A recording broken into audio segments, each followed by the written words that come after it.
Nia. The scream tore through the night goodness. like a blade through water. What is that? Not from a thread, but from the river itself. The current convulsed, white foam exploding against the banks. Every hut in Riverbend shuddered. Dogs whimpered. Infants wailed without reason. The moon flickered behind a veil of cloud, as if afraid to witness what came next. Nia stumbled from her mat, hard hammering. The air burned cold. From beyond the hut came another cry. This one smaller, Oh my thinner, goodness.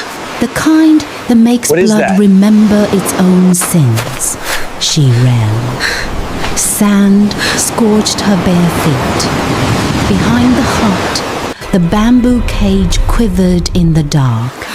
The palm leaves shifted, and a glimmer spilled through silver, wet, alive. Inside, the mermaid writhed, belly round, tail splitting under the dry air. Her hands clutched the bars. Her mouth opened, and again the river screamed through her. Oh my The goodness. sound was agony and thunder. What is that? Birth and death at once. It shook the sky. Oko burst from the doorway, knife in hand, eyes wide with the madness of pride. Nia turned toward him, voice breaking beneath the echo. You hear it, Oko? That's not her cry. She pointed to the river, trembling. That's the river calling her home. The morning rose dull and heavy, a sky of grey bruises pressing down on Riverbend Village. Even the roosters Oh my goodness. crowed without conviction. What is that? Nia sat by the doorway, her hands idle over the calabash, eyes fixed on the river that refused to glisten. Behind the hut, bamboo creaked. The cage, Oko strutted toward it with a swagger born of arrogance and sleepless drink. His knife hung at his hip, freshly oiled, gleaming with his reflection. When he lifted the palm leaves, the scent of salt and sickness rolled out. The mermaid lay weakly, her my eyes goodness. barely open. Her What is skin that? shimmered faintly like dying embers beneath ash. You see? He called toward Nia. Still alive. The gods themselves want me rich. He was not alone. Two figures approached along the narrow sand path, Boma and Tari.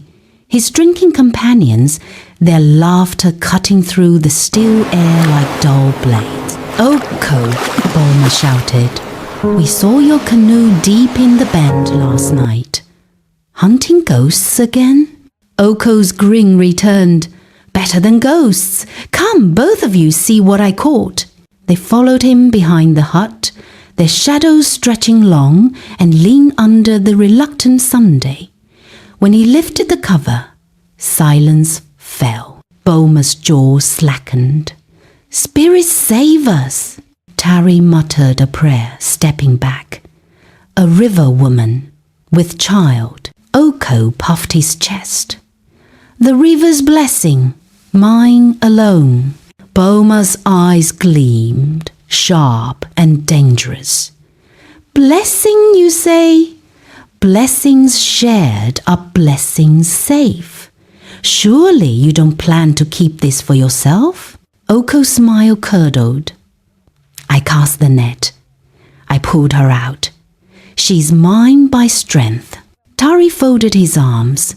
Strength dies fast when words spread. The elders won't like a man caging a pregnant spirit. The river punishes greed, they say. Oko's knuckles whitened around the bamboo. You dare threaten me? Boma's grin was cold. Not a threat, a truth. Share her or share your ruin. Nia listened from inside. Breath caught in her throat. The words rolled like thunder through the walls. She could almost hear the river stilling itself, waiting. Finally, Oko hissed through clenched teeth. Fine, when I sell her, you get your share. But speak a word and I'll curse your tongues black. Boma laughed softly. Then keep her safe, brother. The river's gift is ours now. As they walked away, their laughter trailed into the distance, but it sounded brittle, forced. Nia stepped out from the doorway, her face pale, voice trembling. Even your friends, Oko. Greed will rot all three of you. Enough, he snapped. This is my moment, Nia. Stay silent and you live well. Speak again and you bring curses. He stormed inside, the door slamming like judgment. Nia stood still for a long time, the wind tugging at her wrapper. Behind the hut, the mermaid cried softly, a sound no human throat could make half sob, half song. Nia turned, unable to bear it. She ran to the clay pot, filled a calabash, and knelt beside the cage. The mermaid's breath was shallow, her voice faint. The river remembers, she murmured. Nia poured the water over her tail, and faint silver light rippled through the scales. Drink, Nia whispered. The mermaid's eyes fluttered open. You are kind, woman of the land. What is your name? Nia, she said softly. And I, the spirit breathed, am Laura, daughter of the river. Her hand brushed the bamboo, weak but warm. You must not linger, Nia. The water watches. It does not forgive delay. Before Nia could reply, Oko's voice split the air behind her. I told you to leave her. She turned, trembling. She's dying, Oko. She needs water. Then let her die, he barked. Her death will still fill my hands with gold. Nia stepped forward, eyes blazing despite her fear. Gold cannot fill a cursed grave. He struck the cage with his knife hilt, the sound echoing like a thunder. One more word and I'll... But before he finished, a gust of cold wind swept through the yard. The river roared, though its surface was still. For an instant, Oko's knife gleamed blue, the color of the spirit flame. He froze, breath caught in his throat.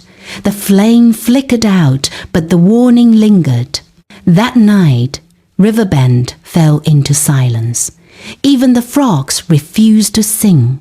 A mist crawled from the river, coiling around the huts, seeping under doors.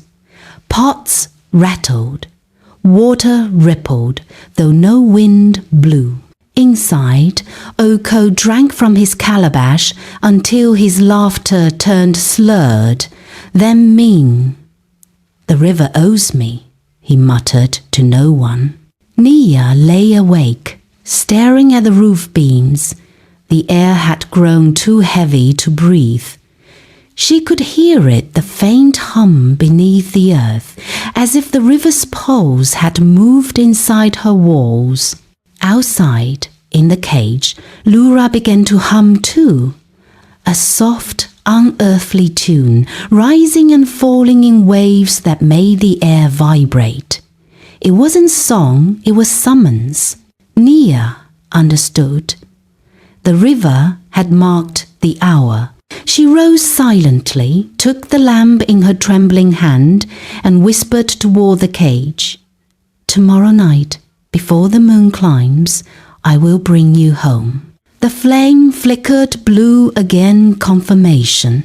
From somewhere deep beneath the sand, the river murmured back, low and solemn. So be it. The next night came wearing silence.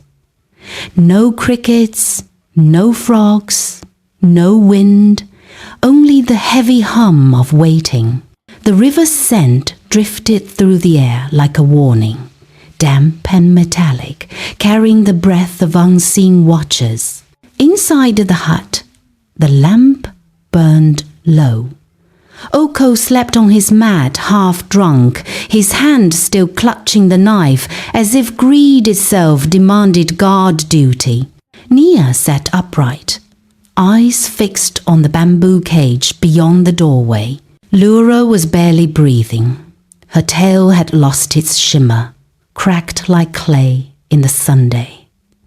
The faint rise of her stomach moved in uneven rhythms, the unborn child struggling against time. Nia stood, heart pounding in her throat, and stepped outside.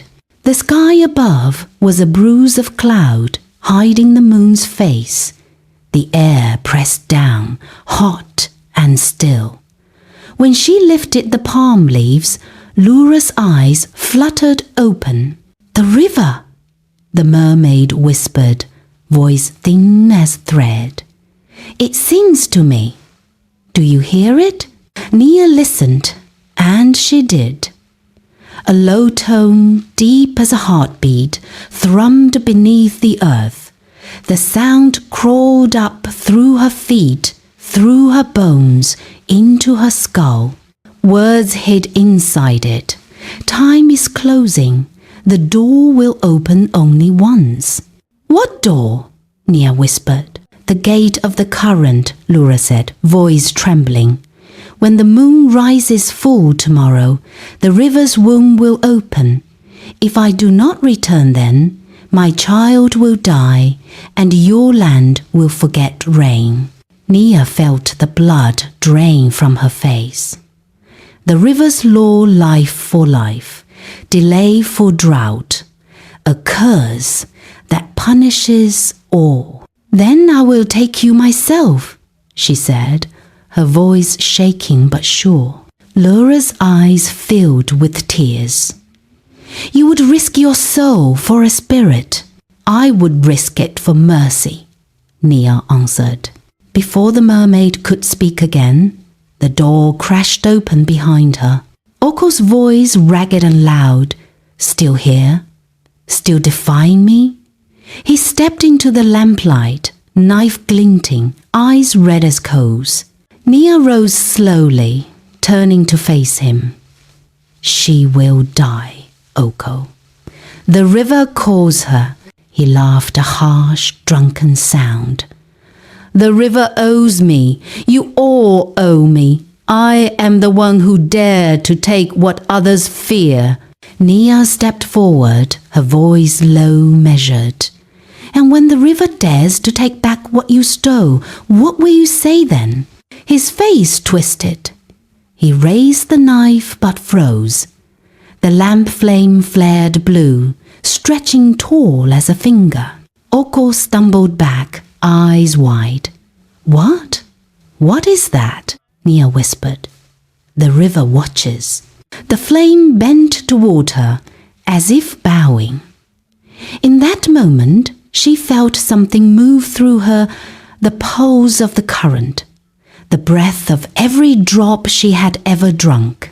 "Listen to me, Oko," she said, her voice suddenly steady. "If she dies in your cage, we die with her. The earth will harden, the fish will vanish, the air will turn against you.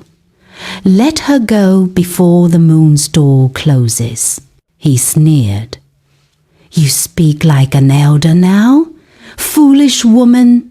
Do you think I fear bedtime stories?" He lowered the knife and spat on the ground. "Stay away from her. One more act of pity, and I'll send you to your mother's grave myself." He turned, slamming the door, muttering curses. Nia trembled. The blue flame flickered once, then went out.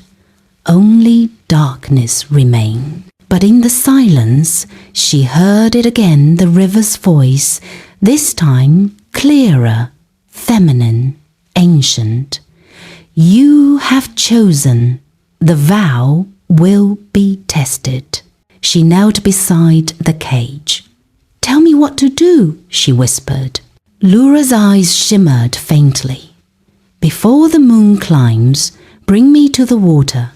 Pour none upon me until we reach it. If even one drop spills on the path, the river will not open." Nia nodded.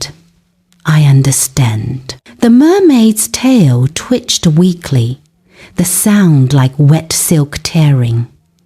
"You will need strength.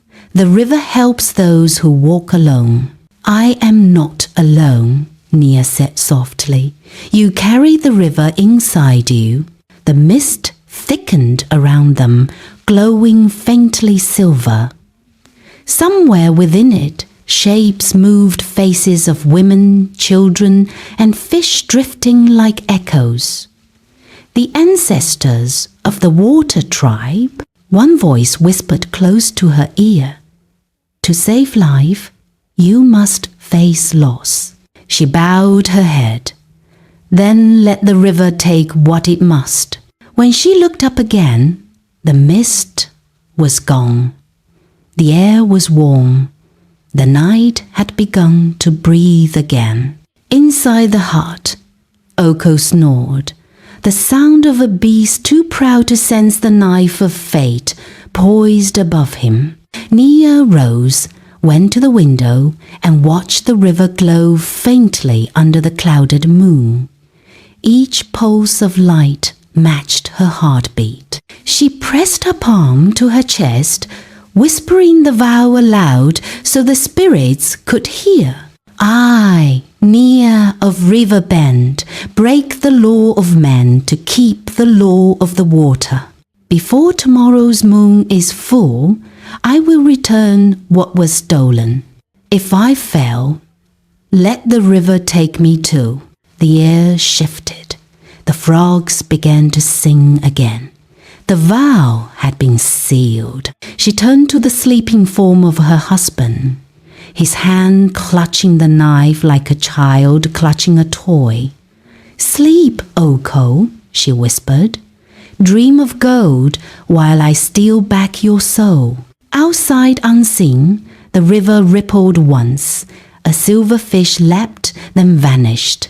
The trial had begun. The moon was already rising. The night crept in slow, deliberate breaths, like the world was holding its lungs still, waiting for judgment. Oko had left, as he always did, to meet his phantom trader and boast of gold that had never existed. His footsteps faded down the sandy path toward the village square, swallowed by distance and pride. When the last echo died, Nia moved. She lit no lamp. She needed no light. The moon had already risen, swollen and perfect, bleeding silver across the ground. Its glow turned the river into a living road, beckoning her forward. Behind the hut, the bamboo cage sat quiet. Inside, Lura barely stirred. Her eyes fluttered open as Nia approached. "It is time," Nia whispered. "The river calls," the mermaid murmured. Her voice was thinner now, almost part of the wind. Nia had already prepared the wheelbarrow, lined it with folded cloth and a single mat. Once it had carried fish to market. Tonight it would carry salvation. She untied the ropes. Her fingers trembled, her breath shallow. The last knot slipped loose, and for a moment, just a moment, the world went silent. Then the mermaid's tail twitched, catching moonlight like liquid silver. When Nia lifted her, the weight was staggering. The upper body felt light, fragile as a child's, but the tail was heavy as truth. Her muscles screamed. "Hold on to me," she whispered. Lura's hands clung to her shoulders. The air burns, she gasped. Then let the river hurry us, Nia said, lowering her carefully into the wheelbarrow. She covered her with cloth to hide the glimmer. The path ahead waited, narrow and pale under the moon. Every sound seemed louder than life itself.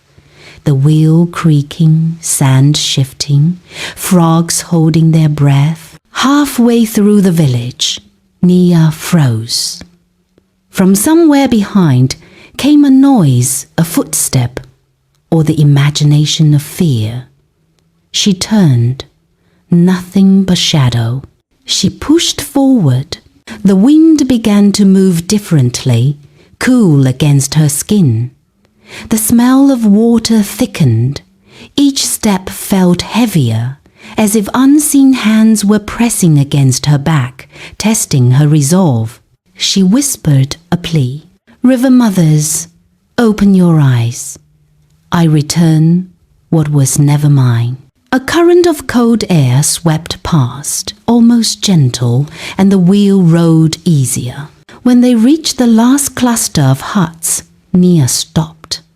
Beyond lay the clearing, then the river itself, silver and vast, breathing like a sleeping giant. Laura stirred. We are close, she whispered. I can feel her. The moon hung above them, perfectly round, its reflection rippling across the black surface. The hum of the river deepened, vibrating through the earth, through bone. Nia knelt. You're home now. With trembling arms, she lifted the mermaid again. The moment Laura's tail touched the water, light burst from the surface. Not fire, but living brilliance ribbons of silver weaving through the current like veins of lightning. The water rose, lifting Laura from Nia's arms. For a heartbeat, she floated there, half in this world, half in the next. Then came the sound a child's cry, sharp and new, carried on wind and wave alike. Nia gasped. Your baby? Laura's face shone with tears. Yes, born in the water, as it should be. The river began to swirl around her, pulling her gently toward its heart. You have saved 2 lives, Nia of Riverbend, Laura said. And for this, the river will remember you. Nia's tears fell freely. Go before anyone comes. Laura smiled. 7 nights from now, when the moon is full again, come to this bank. The river will speak your reward. Before Nia could answer, the current embraced her completely. The glow sank beneath the surface. Silence followed. Then shouts. Oko. He burst through the trees, face twisted, eyes wild. Where is she? What have you done? Nia turned slowly. Her wrapper was soaked, her hands shook, but her eyes held no fear. I returned her to where she belonged. He staggered toward the river, shouting, Come back! You're mine! The water rippled softly, indifferent. Then from somewhere deep came that cry again, the baby's wail, carried by the wind. Oko froze. His mouth moved, but no sound followed. The glow on the water flickered once, then vanished. The river went still. You fool, he hissed, turning to her. You've destroyed us. No, she said quietly. You destroyed yourself the moment you called a soul your property. The river's breeze stirred. A wave rose from nowhere and crashed against his chest, not enough to knock him down, but enough to leave him drenched in shimmering light. He gasped. His eyes burned. For an instant, he saw faces beneath the surface, countless eyes staring back. Judgment, patient and cold. He stumbled backward. The light vanished. The moon dimmed. Nia whispered, "The river has taken note."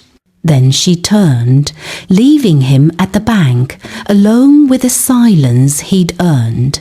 Behind her, Oko fell to his knees. The water mirrored him perfectly, then slowly erased his reflection. Dawn broke red as a wound.